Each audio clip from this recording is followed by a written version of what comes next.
Welcome to Besto LMS. In the last video, we saw how to register school/institute to the Besto LMS. In this video, we'll quickly guide you through creating classes and sections for your school or institution. Let's get started.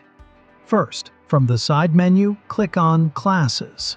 Here, you'll see the option Create Your First Class, or the Add Class button on the top right corner. Click on it.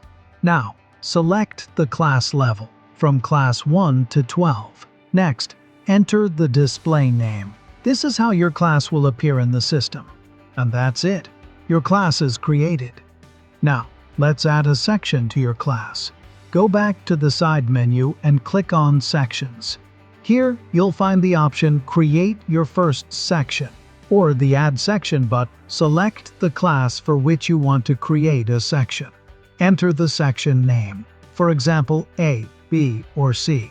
Set the capacity of the section. Assign the class teacher.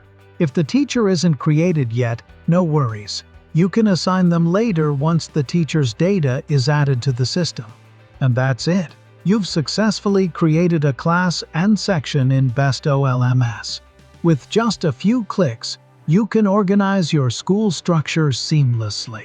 Stay tuned for more tutorials on Besto LMS.